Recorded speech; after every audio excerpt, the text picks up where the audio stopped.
Hello guys, and welcome to another video where we are going to understand the sentences in detail. Okay, so as I told in the previous video that we have three types of sentences: simple and compound sentences and complex, and the fourth type is compound plus complex. So that could be very difficult to understand. Not as such difficult, but I would not suggest to go in that form if you're not sure about the complex sentences. So here I'm going to tell you about the sentences. Okay, so if you are going to make the sentence complex, if you want to make the complex sentence in your essays or in your task 1, so what you need to do is find your main clause. So main clause is the main sentence. Okay, so for example, here I have written an example: she went to a restaurant. This is the main clause. She went to a restaurant. So this is very simple sentence and this is the main clause. Then support the sentence with the subordinating clause. Subordinating clause is adding more information. That so I have just written here W family words, so this can help you. For example, she went to a restaurant, so we can question here for what reason, why she went to a restaurant.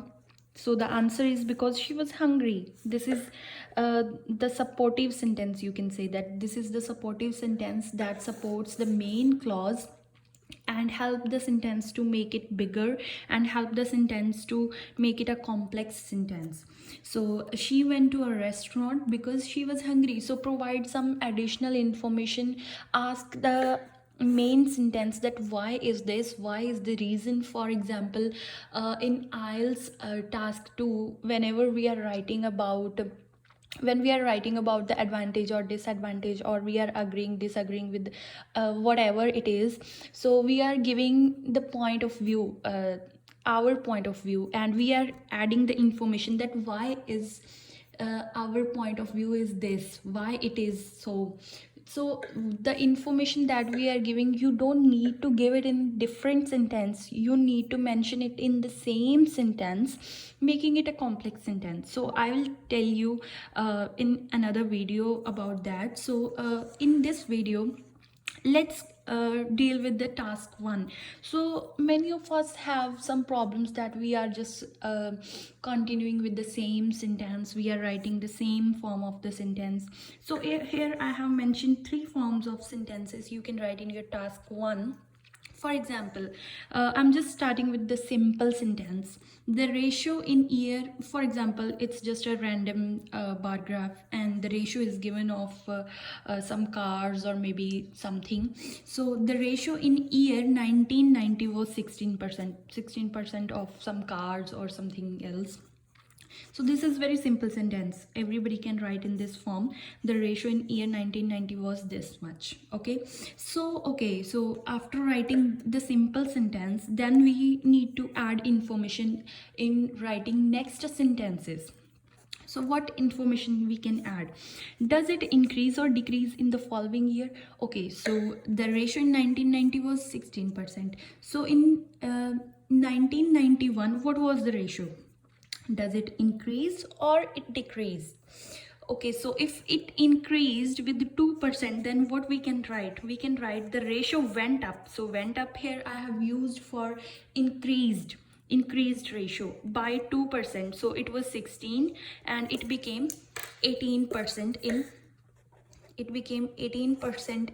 1991. So I have written here the ratio went up. So went up I have used for increased ratio by 2%. So 2% means 18 minus 16, so it's just 2% by 2%. In the following year is 1991, the next year. We can also write the next year. So this is another form of sentence very similar to the simple sentence, but you can use this sentence as well. So okay, so we have given two forms of sentences with a little difference. The next form you can use is, you can write the year at the first. I know we are confused that how I can give a variation in the sentences. So this is a very good form to give variation in your sentences. So in the year 1990, okay, so as I have written it in the simple form, so I'm now giving it some spice. In the year 1990, the percentage of cars, so the percentage of cars was recorded, the percentage of car was recorded 16%. So I have written it in the passive form and it was in the active form. So this is very simple. You can use voice, active and passive voice, but make sure to use it very accurately. Don't mess up the sentences. Try to use if you know. Then the in other way, if the percentage is decreasing slowly in the every year, so if we are seeing the downward trend, if we are seeing that the number of cars was this much, then it decreased, then it decreased, then it decreased, so this is showing the downward trend. So we can just simply write the graph is showing downward trends, because we have this graph at the moment, so I'm using the present tense, otherwise it will go in the past tense.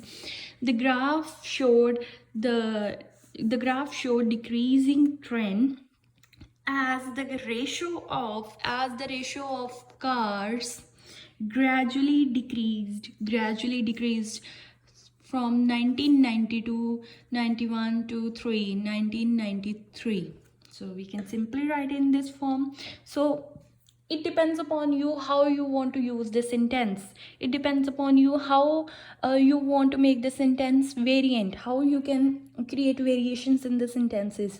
So it's not that difficult, it's very simple. It's you need some practice, and uh, you need to shuffle the words in the, it's just a magic of words you can use in your sentences. So try to use a different form of sentence, and I will be there very soon with the examples of task 2 sentences. So thank you for watching my video.